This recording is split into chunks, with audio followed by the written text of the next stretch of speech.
Will coffee speed up my metabolism and help me burn more fat? Let's find out.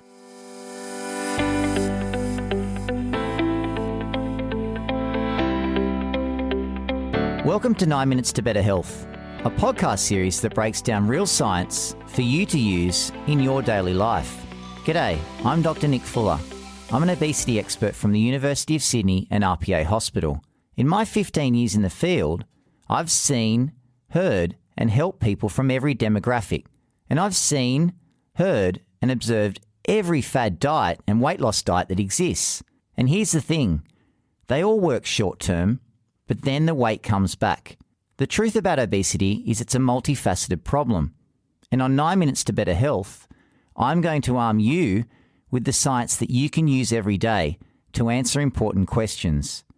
Each podcast, I will tackle the latest research on interesting health and wellness subjects.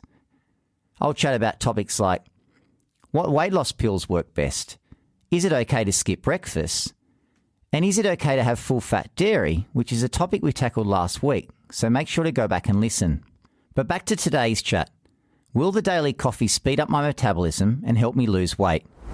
Coffee is one of the most popular beverages worldwide, and recent estimates suggest that more than 50 million cups of coffee are consumed daily. It's best known for its effect on the central nervous system. It's a stimulant and it makes us more alert. And this is because it contains caffeine. But there's a lot of research to show that it does more than just wake us up. Coffee doesn't just contain caffeine, it's also packed with nutrients, such as antioxidants, which are good for our health. Studies show that coffee consumers have lower risk of disease, such as type 2 diabetes and heart disease, but also other disease such as Alzheimer's and Parkinson's. And these benefits appear to be evident at a consumption level of about 3 cups of coffee a day. But getting back to today's chat, what we are interested in is its effects on burning fat and whether it helps us with weight loss. Firstly, let's look at how caffeine works in the body. 1. When we consume it, it increases the firing of neurons and release of neurotransmitters in the brain, making us feel more energized and awake. And 2, it results in an increase in adrenaline levels in the blood, which acts on our fat storage to break it down. This seems like a good thing, right? That is, we drink coffee and it increases the amount of fat we start burning. After all, that's what we all want. Well, sorry to disappoint you caffeine fiends, and don't worry, I fall into this category too. That cup of coffee will rev up your metabolism, but as I'll discuss in today's chat, this is a short-term effect, and it won't have any effect on your weight long term. Let's do a deep dive into the literature to find out why that's the case. To kick things off, let's tackle the metabolism side of things. It's clearly evident from the research that caffeine revs up how many calories we burn after consumption, and one of the best studies I found to discuss this used thermal imaging to look at brown fat in the necks of volunteers. Brown fat is a type of body fat that's found in the body and typically turned on or activated when you get cold. In this study, they checked the brown fat before and after the volunteers drank a cup of black coffee. They could see that the brown fat was activated by the coffee and became hotter, which means it was burning calories. It takes a lot of calories to burn brown fat.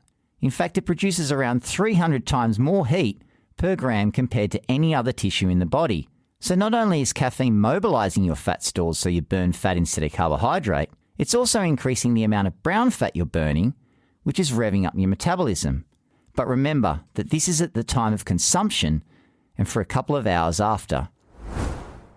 So what happens if we continue to drink coffee over a long period of time? Will it result in more fat loss and more weight loss? There are quite a few studies and gold standard randomized controlled trials looking at the effect of caffeine on weight loss, and these studies tend to range from about 4 to 36 weeks.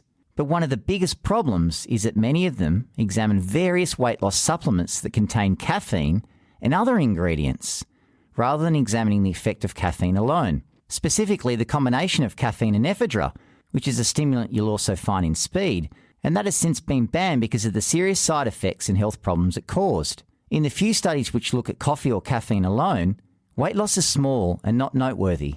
I came across a recent study that reported a body fat loss of 4% after consuming 4 cups of instant regular coffee a day, but changing body fat was not assessed using a gold standard DEXA scan, so it would need to be replicated.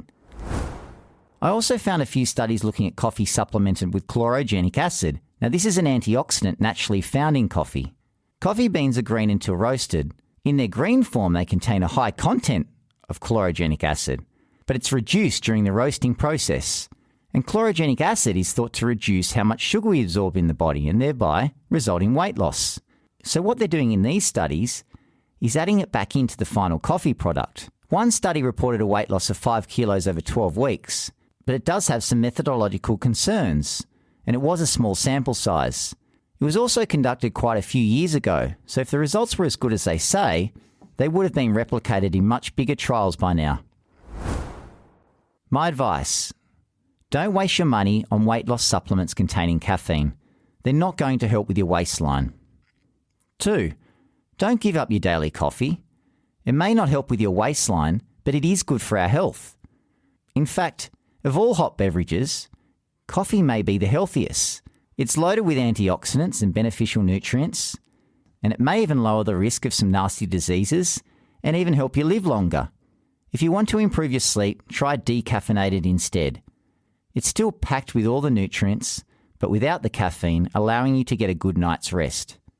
And lastly, due to its stimulant effect, don't drink coffee after 12 midday, as it may be affecting your sleep. Make your afternoon coffee decaffeinated instead. The take-home message: coffee will rev up your metabolism, but the effect is transient. It's not going to translate to long-term weight loss. When it comes down to it, you still need to get yourself into a negative energy balance for weight loss to occur. For more help and tips, make sure to check out the show notes. That's all for today, so please give us a like and share with others if you're enjoying the content, and make sure to subscribe to the podcast to stay updated. The information provided in this podcast is for educational purposes only. It does not substitute professional medical advice or consultations with healthcare professionals.